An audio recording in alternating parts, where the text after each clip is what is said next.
जैसे कि हमने लास्ट क्लास में माथे स्टार्ट किया था, मीन स्टार्ट किया था और मीन की हमने दो सीरीज पढ़ ली थी। तो व्यक्तिगत श्रेणी पढ़ ली थी और एक डिस्क्रीट सीरीज का भी हमने कंसेप्ट पूरा कर लिया था, है ना। अब बढ़ते हैं तीसरी सीरीज जो है, तीसरी श्रेणी जो है वो कॉन्टिन्यूस सीरीज जो है उसकी तरफ चलते हैं। ठीक है, देखो अब कॉन्टिन्यूस सीरीज में क्या होता है, लास्ट इसकी सीरीज है एक ओपन एंडेड भी होती है, वो हम दूसरी किसी टॉपिक में पढ़ेंगे। ठीक है, तो पहली ये लास्ट, जैसे लास्ट में क्या है कॉन्टिन्यूस सीरीज में, इसमें एक तो होता है क्लास इंटरवल और एक होता है एफ। एफ का मतलब हमने सीखा था फ्रीक्वेंसी या फिर बारंबारता। और जो भी क्लास इंटरवल का मतलब है, क्लास इंटरवल का हमने मीनिंग पहले ही समझा था, जो हमने फर्स्ट वीडियो कवर की थी जिसमें हमने इंट्रोडक्शन के साथ कवर किया था। उसमें हमने सारी चीजें, क्लास इंटरवल में दो सीरीज होती है ना, एक एक्सक्लूसिव और एक इंक्लूसिव, या फिर उसे हिंदी में अपवर्ची कुछ ऐसा कुछ कहते हैं, है ना, वो देख लेना आप। तो इसमें क्लास इंटरवल में वर्ग अंतराल कैसे होते हैं, 0 to 10, एक्सक्लूसिव भी हो सकती है, इंक्लूसिव भी हो सकती है, 0 to 10, 10 to 20, 20 to 30, 30 to 40, कुछ इस तरीके से हमें दिया होता है। और हमें इस पूरे का क्या निकालना है, माध्य निकालना है। बहुत ही आसान है। जैसे मैं इसमें मैंने फ्रीक्वेंसी लिखी, देखो जैसे हमने सीखा था कि व्यक्तिगत श्रेणी अगर बहुत बड़ी हो जाती है तो उसको चेंज कर देते हैं डिस्क्रीट सीरीज में।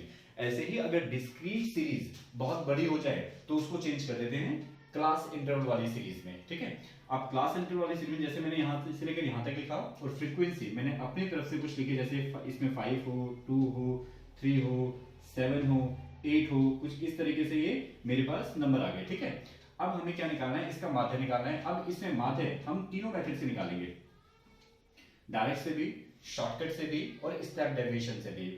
डायरेक्ट से मतलब प्रत्यक्ष विधि से भी, लघु विधि से भी और पद विचलन विधि से भी, तीनों मेथड से इसके अंदर माध्य निकालेंगे। ठीक है, तो सबसे पहले क्योंकि हमें माध्य निकालने के लिए x चाहिए होता है, फ्रीक्वेंसी तो है हमारे पास, बारंबारता है, लेकिन उसके लिए माध्य निकालने के लिए क्या चाहिए, x चाहिए। और x कहां से आता है, इस वाली सीरीज में। बाकी जो पीछे में दो सीरीज पड़ी उसमें x बाकायदा हमें गिवन होता है, बाकायदा हमें दिया होता है, पता होता है। लेकिन इसमें क्या है, हमें निकालना पड़ेगा। वो x निकलेगा कैसे, देखो x निकालने के लिए उसको चाहे आप x लिखो या फिर m लिखो। m का मतलब मिड पॉइंट, मध्य बिंदु, और x तो एक नाम है, कुछ भी लिख सकते हो यहाँ पर। ठीक है, अब देखो इसमें से, क्योंकि f तो अलग होता ही है, इसमें से हमें मध्य बिंदु निकालने हैं, इसके मिड पॉइंट निकालने हैं। अब देखना है इसका जो मिड पॉइंट होगा वही x की वैल्यू होगी। अब इसका मिड पॉइंट क्या होगा, 0 और 10 का मिड पॉइंट। अगर मैं 0 और 10 का मिड पॉइंट देखूं तो कितना हो जाएगा, 5, है ना। देखो हम ये निकाल भी सकते हैं, अगर हम ये निकालें तो जिसका भी हमें मिड पॉइंट निकालना है उसकी लोअर लिमिट, निम्न सीमा, और उसकी ऊपरी सीमा, निम्न सीमा, और उसकी ऊपरी सीमा, lower limit and upper limit, दोनों को प्लस करके 2 से डिवाइड कर दो। 2 से डिवाइड करो तो इसकी एक एवरेज नंबर आ जाएगा। एवरेज नंबर जो आएगा वही इसका मिड पॉइंट होता है।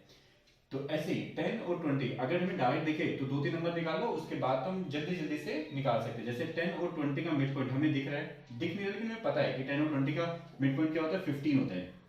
निकालने के लिए डायरेक्टली ये करो कि इन दोनों को प्लस करके 2 से डिवाइड कर दो, 10, 20, 30 और 30 का हाफ 15, तो ये 15 आ गया।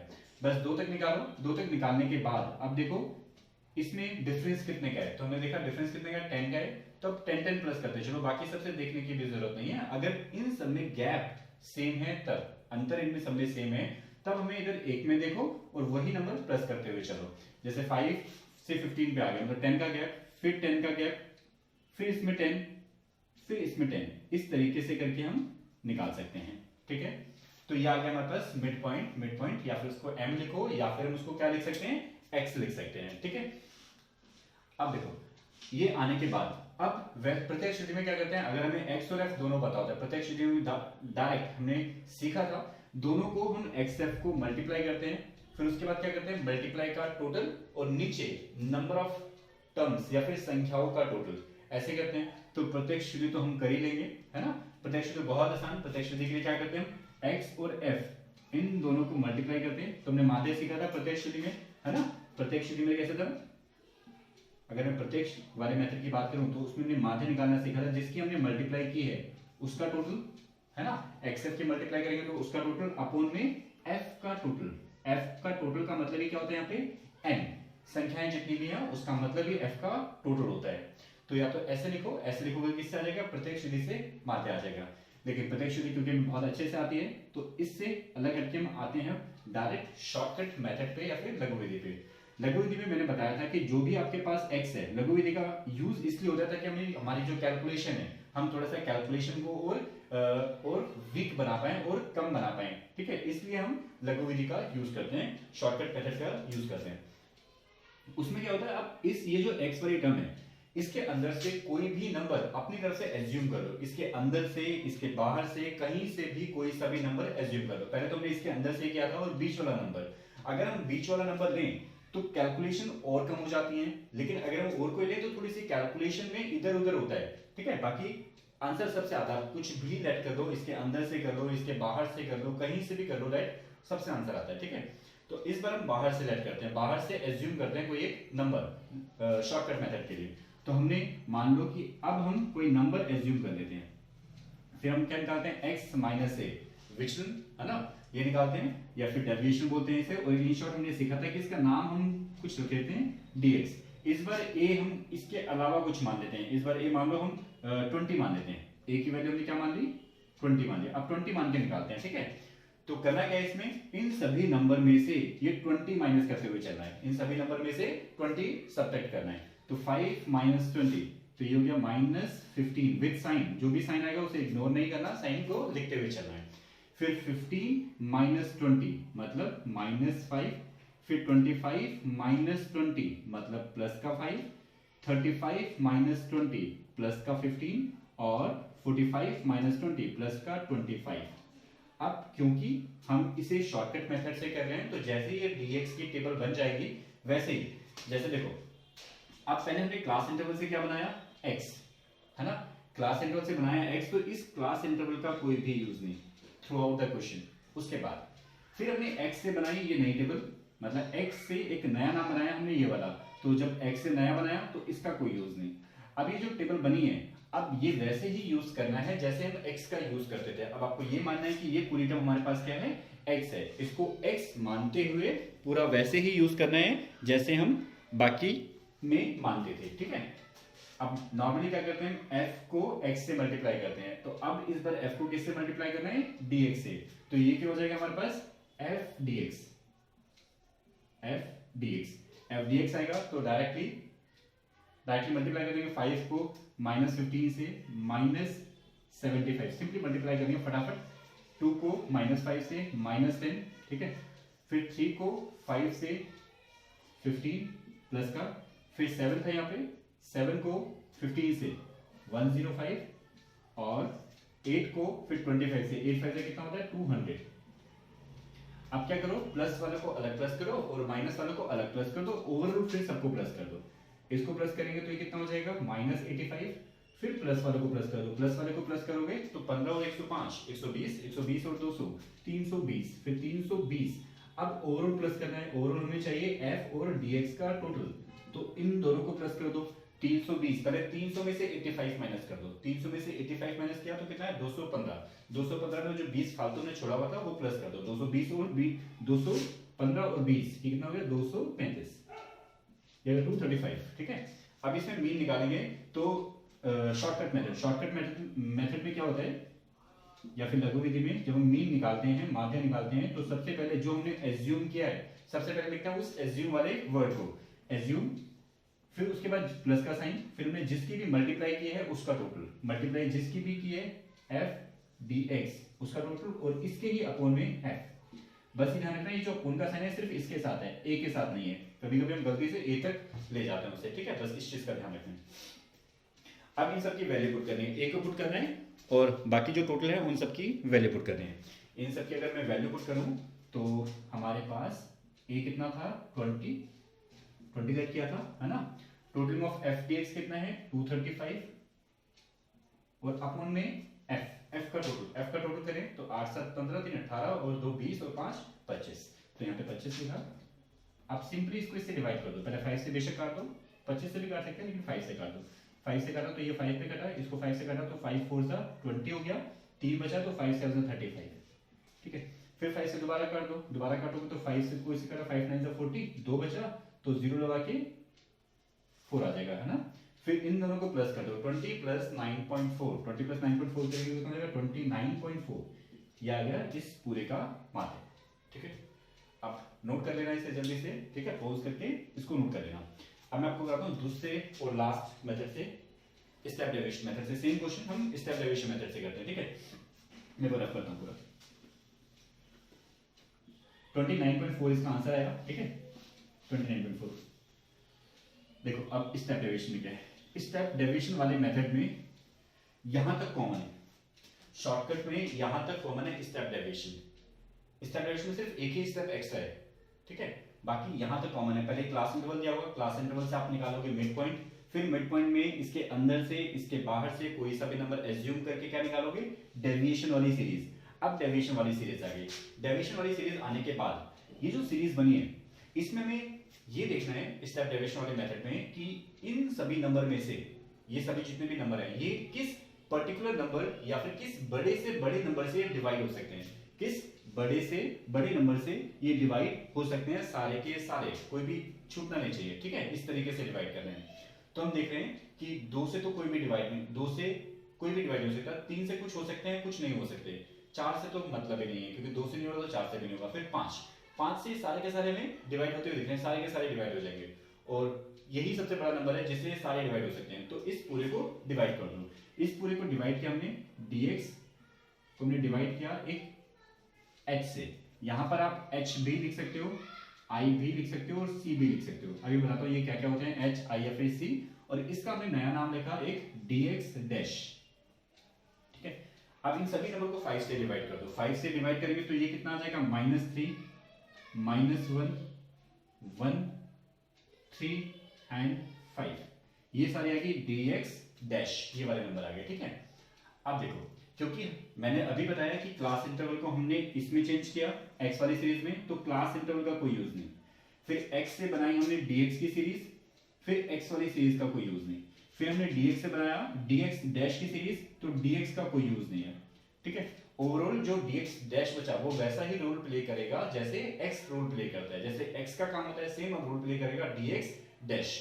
तो ओवरऑल जब खत्म होने के बाद फिर उसके बाद किससे, हम f से जो x वाली टर्म बची लास्ट की उससे मल्टीप्लाई करते हैं, और मल्टीप्लाई करेंगे तो क्या आ जाएगा, f dx डैश। अब सिंपली जैसे हम x से मल्टीप्लाई करते थे, अब dx डैश से मल्टीप्लाई करते हैं। तो सिंपली बस मल्टीप्लाई का ध्यान रखना है, कहीं गलती से किसी और नंबर में मल्टीप्लाई ना कर दें।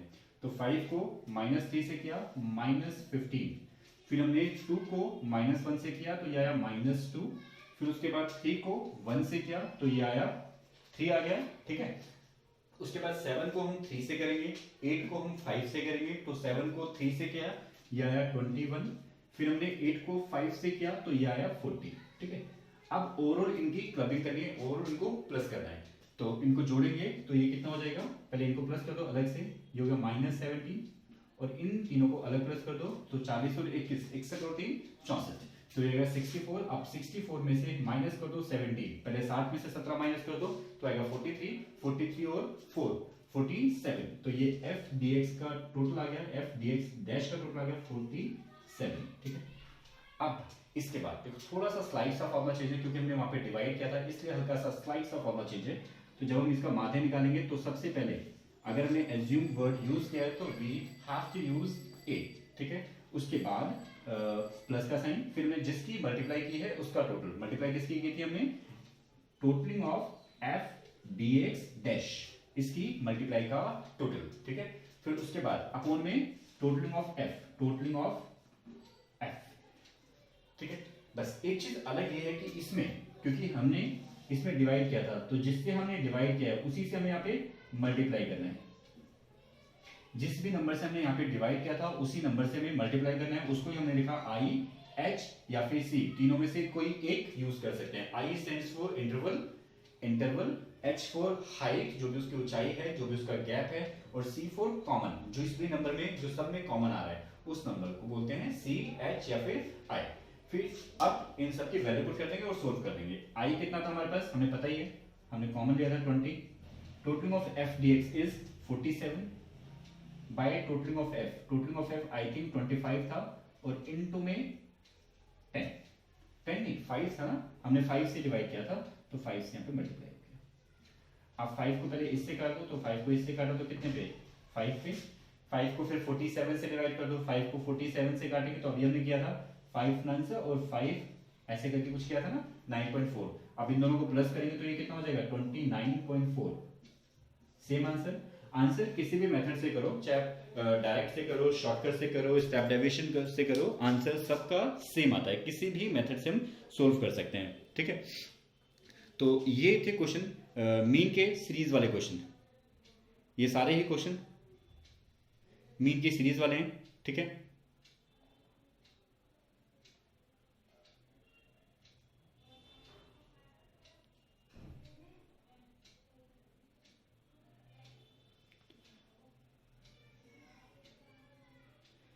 यहां से मीन के सीरीज वाला कंसेप्ट खत्म हुआ।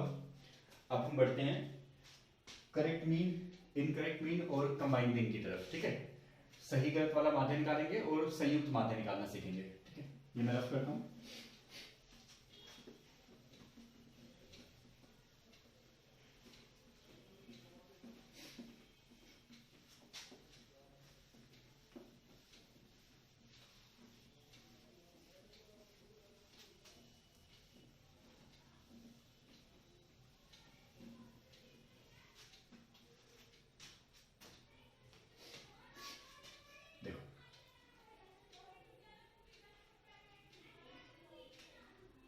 पहले करते हैं हम कौन सा करें, संयुक्त माध्य पढ़ते हैं, ठीक है।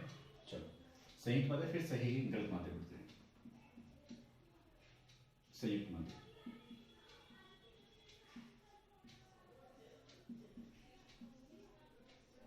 या फिर इसको इंग्लिश में बोलते हैं कंबाइंड मीन। कंबाइंड मीन देखो, करेक्ट इनकरेक्ट वाले में, सही गलत वाले में और संयुक्त माध्य में या फिर कंबाइंड मीन में कभी भी आपको मोस्ट ऑफ द केसेस में सीरीज नहीं दी होती, श्रेणी नहीं दी होती। एक्चुअल में आपको डाटा प्रोवाइड होता है, आपको आंकड़े दिए होते हैं, ठीक है। उसके बेसिस पे ही आपको कंक्लूड करना पड़ता है, निकालना पड़ता है संयुक्त माध्य या फिर करेक्ट इनकरेक्ट मीन, दोनों ही on the basis of data, ठीक है। सिर्फ आपको आंकड़े दिए होते हैं, निकाल के खुद दिया होता है, उनको कंबाइंड करके, उनको एक साथ मिक्स करके आपको कंबाइंड मीन निकालना पड़ता है, ठीक है। देखो होता क्या एक्चुअल में, इसमें क्या होगा, संयुक्त माध्य वाले केस में आपको दो या फिर दो से ज्यादा अलग अलग सीरीज के, अलग अलग श्रेणियों के आपको माध्य निकाल के खुद देंगे। उनकी जो संख्याएं हैं, उनकी जो नंबर ऑफ टर्म्स हैं, वो भी आपको गिवन होंगे, ठीक है। देखो जैसे मैं कुछ एग्जांपल लेता हूं, जैसे मैंने लिखा एक हमारे पास कोई सीरीज थी, कोई एक श्रेणी थी, उसका मैं मीन दिया, मैंने उसको मान लिया 1, तो उस सीरीज का मीन मान लो आपको दे रखा था 20, ठीक है। ऐसे उसमें जितनी भी संख्याएं थी, उस संख्याओं को मैंने लिख लिया 10, उसमें 10 संख्याएं थी, 10 संख्याओं का मीन 20 दे रखा था। ऐसे ही मैंने एक दूसरी सीरीज का मीन दिया हुआ था, मीन उसका मान लो 10 दिया हुआ था, ठीक है। उसका मीन कितना दिया हुआ था, 10 दिया हुआ था। तो और उसकी नंबर ऑफ टर्म्स भी उसकी मान लो 10 दी हुई थी, मतलब 10 संख्याएं थी और 10 का जो मीन था वो कितना है, 10 था। ऊपर वाले में संख्याएं 10 थी, ये जरूरी नहीं है कि ये एक जैसी हो, अलग अलग कैसा भी हो सकता है, ठीक है। तो यहाँ पे भी 10 संख्या है, लेकिन उसका मीन कितना है, उसका माध्य कितना है, 20। अब दो भी हो सकते हैं, दो से ज्यादा भी हो सकते हैं। अब हमें इन दोनों को कंबाइन करके इनका क्लबिंग वाला माध्य निकालना है, एक साथ वाला मिक्स माध्य निकालना है, संयुक्त माध्य निकालना है। अब देखो इसको कैसे करते हैं। पहली बात इसमें ये ध्यान रखनी क्या है, वो हमेशा ही रहनी चाहिए जब भी माध्य की बात हो। माध्य का मतलब क्या होता है, जैसे हमने पहले भी सीखा था, माध्य का मतलब होता है सभी को बराबर बांटना, सभी को एक जैसा बनाना, वो होता है माध्य या फिर मीन। अगर देखो, अगर मेरे पास कोई एक सीरीज है, उसका माध्य कितना दे रखा है, मीन कितना है 20, उसमें नंबर ऑफ टर्म्स या संख्याएं कितनी है 10, मान लो 10 अलग अलग संख्याएं हैं, उनका माध्य कितना बनाया 20, तो मैं ये बोल सकता हूं कि उन सभी 10 नंबर की वैल्यू अपने आप में कितनी कितनी हो जाएगी 20, क्योंकि मैंने बताया था माध्य का मतलब क्या होता है, सबको बराबर बांटना। अगर वो 10 संख्याएं हैं तो it means we can say that each number will be equals to 20, हर एक नंबर कितना होगा 20 20 20 20, ऐसे करते करते वो नंबर कितनी बार हो जाएगा, 10 बार हो जाएगा, है ना। पहला नंबर 20, दूसरा 20, तीसरा 20, चौथा 20, ऐसे ही 10 तक वो नंबर। उनकी एक्चुअल क्या वैल्यू क्या है हमें नहीं पता, उनकी एक्चुअल डाटा क्या था हमें नहीं पता, लेकिन हमें माध्य पता है। माध्य से हम कंक्लूड कर सकते हैं, ये बता सकते हैं कि हर एक नंबर की वैल्यू कितनी होगी, 20 20 20 20 20 ऐसे होगी, है ना, बता सकते हैं, ठीक है। तो इसका मतलब आप रफली आइडिया लगा सकते हो कि इस पूरी सीरीज का टोटल कितना रहा होगा, है ना। हम जाहिर सी बात बता सकते हैं, अगर एक नंबर का मतलब 20 है तो 10 नंबर का मतलब कितना होगा, सबका मल्टीप्लाई कर दो, या फिर 20 करके सबको क्या कर दो, प्लस कर दो, तब भी कितना आएगा, 200 आएगा, मल्टीप्लाई करने के बाद भी और प्लस करने के बाद भी। ऐसे अगर हम दूसरी सीरीज देखें, दूसरी श्रेणी देखें, तो इसमें भी संख्याएं कितनी है, 10, और इसका माध्य कितना है, 10। इसका मतलब हम ये बोल सकते हैं कि हर एक नंबर कितने के बराबर हो गया है, 10 10 10 10, ऐसे कितने 10 नंबर की वैल्यू। तो 10 नंबर की वैल्यू, सबकी वैल्यू 10 10 10 10 है, तो इसका मतलब उन 10 संख्याओं का टोटल कितना बन जाएगा, उन 10 संख्याओं का टोटल हम बोल सकते हैं कि वो टोटल जरूर कितना होगा, 100 हो चुका होगा, है ना। तो ये रफली, अभी हम फॉर्मूले से लिखेंगे लेकिन रफली आइडिया है कैसे है, इसका मीनिंग क्या है एक्चुअल। अब देखो, ये जो भी सीरीज थी ये वाली, उसमें सबका टोटल कितना आया, 200। ये जो भी सीरीज थी इसमें सबका टोटल कितना आया, 100। तो इसका मतलब आप बता सकते हो कि पूरे का टोटल कितना हो जाएगा, पूरे का टोटल कितना हो जाएगा, 300। 200 100 कितना हो गया, 300। अब 300 पूरा मिक्स करने के बाद टोटल है, माध्य कैसे निकालते हैं, टोटल ऊपर लिखते हैं और नीचे संख्याएं लिखते हैं, संख्या का जो टोटल है। अब संख्या कितनी है, इसमें भी 10, इसमें भी 10, तो टोटल संख्या कितनी हो गई, 20। तो इसको इस बार किससे डिवाइड करेंगे, 20 से, क्योंकि जो ऊपर वाला टोटल है वो पूरे का टोटल है, तो पूरी वाली संख्या से डिवाइड करना है। तो जैसे आप इसको इससे डिवाइड करोगे तो ये आ जाएगा माध्य। तो 2 को इससे काटा, 30 का हाफ कितना हो गया, 15। ये हो गया संयुक्त माध्य, और हम कह सकते हैं कि ये क्या है, कंबाइंड मीन। ठीक है, तो ये तो विदाउट फॉर्मूला था। अब हम अगर विद फॉर्मूला करना चाहें तो विद फॉर्मूला में कुछ ऐसे, यहां पे लिखो x, ऊपर लगाओ बार का sign, that represent it is mean. ठीक है, ये मीन है, तो हम ये सिर्फ मीन लिखा। अब ना तो ये इसको रिप्रेजेंट कर रहा है, ना ही ये इसके बारे में बता रहा है। अब ये दोनों के बारे में बताना है हमें, तो हम इसको ऐसे लिख सकते हैं, 1 इसके साथ और 2 इसके साथ, 1 2। अगर इसमें 3 होते तो लिखते 1 2 3 ऐसे विदाउट कॉमास। ठीक है, कुछ कॉमा वगैरह का यूज नहीं करना, सिंपल नंबर 1 2 3 भी होता तो 1 2 3, 4 होते थे 1 2 3 4, लेकिन मैक्सिमम 3 तक आता है, मैक्सिमम 3 तक, और 2 से स्टार्ट होता है, 2 या फिर 3 के बेस पे क्वेश्चन आते हैं इसमें। तो ये हुआ। अब जैसे जैसे हमने वहां पे किया ना, वैसे वैसे फॉर्मूले में करना है, और कुछ भी अलग नहीं करना। पहले वाले की मीन को पहले वाले के नंबर से हमने मल्टीप्लाई करके 200 निकाला था, वैसे इसमें करो, पहले वाले के मीन को पहले वाले के नंबर से मल्टीप्लाई। फिर हमने क्या किया, दूसरे वाले मीन को दूसरे वाले नंबर से मल्टीप्लाई किया, इसमें ये कर दो, दूसरे वाले के मीन को दूसरे वाले के नंबर से मल्टीप्लाई कर दो। फिर हमने क्या किया, जो दोनों का आंसर आया था दोनों को प्लस किया, तो इसमें बीच में प्लस का साइन लगा दो। फिर हमने क्या किया, इसके टोटल को नंबर से डिवाइड किया, नंबर मतलब दोनों की संख्याओं का टोटल, तो दोनों की संख्या क्या है, n1 और प्लस n2। यही क्या था, सोल्व करो, ये आ जाएगा आंसर। ठीक है, तो इसमें है क्या, देखो कंबाइनिंग तो हमने निकाल लिया, सीख लिया कि कैसे करना है। अगर इसमें 3 टर्म होती, बाय द वे 3 टर्म होती, तो इसके साथ आ जाता तीसरे नंबर प्लस तीसरे वाले का मीन और तीसरे वाले की संख्याएं, और इसमें भी आता प्लस n3। ऐसे में ज्यादा चौथा होता तो एक बार और स्टेप बढ़ जाता, ऐसे कर देते। ठीक है, लेकिन मैक्सिमम 3 तक ही आता है, मैक्सिमम 3 तक, 3 से बड़ा नहीं आता। अब देखो, अब इसमें टर्म्स क्या क्या है, एक तो है हमारे पास कंबाइंड मीन, संयुक्त माध्य, एक पहले वाले का मीन पहले वाले का नंबर, एक दूसरे वाले का मीन दूसरे वाले का नंबर। ये 5 चीजें हैं, 1 2 3 4 5। ये 5 चीजों में आपको कोई सी भी 4 गिवन होंगे, जरूरी नहीं है कि हर बार संयुक्त माध्य ही निकालना हो। आप कई बार संयुक्त माध्य दिया भी होता है क्वेश्चन में, अगर ये गिवन हो तो इन चारों में से कोई सी भी एक चीज पूछोगी, तो सबकी वैल्यू पुट करो और सोल्व करो, तो जो भी मिसिंग वैल्यू होगी वो अल्टीमेटली अपने आप आ जाएगी। ठीक है, समझ में आया। तो ये क्वेश्चन आपके लिए है, और कुछ भी इसमें से अलग नहीं पूछता, बस आपको सिर्फ वैल्यू पुट करनी है। इन पांचों में से कोई सा भी 4 दिया होगा, उन 4 की वैल्यू रखना और 5 की वैल्यू सोल्व कर देना, तो वो अल्टीमेटली अपने आप ही सोल्व हो जाएगा। ठीक है, तो ये था संयुक्त माध्य, इसके क्वेश्चन करना। इफ अगर कोई भी डाउट आते हैं, इसको कोई डाउट आएगा नहीं इसमें, कि ऐसा टॉपिक डाउट वाला टॉपिक ही नहीं है। ठीक है, सिर्फ ये चीजें रखनी है और सोल्व करना है। कैलकुलेशन, अगर कैलकुलेशन प्लस माइनस में दिक्कत है तो 1000 डाउट आएंगे। ठीक है, अगर आपके प्लस माइनस में, मल्टीप्लाई में, डिवाइड में कोई दिक्कत नहीं है तो कोई भी डाउट नहीं आने वाला इसमें, सिंगल डाउट नहीं आएगा। तो ये था अपना टॉपिक संयुक्त माध्य।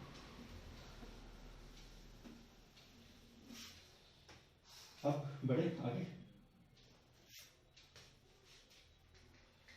अब बढ़ते हैं, संयुक्त माध्य हुआ।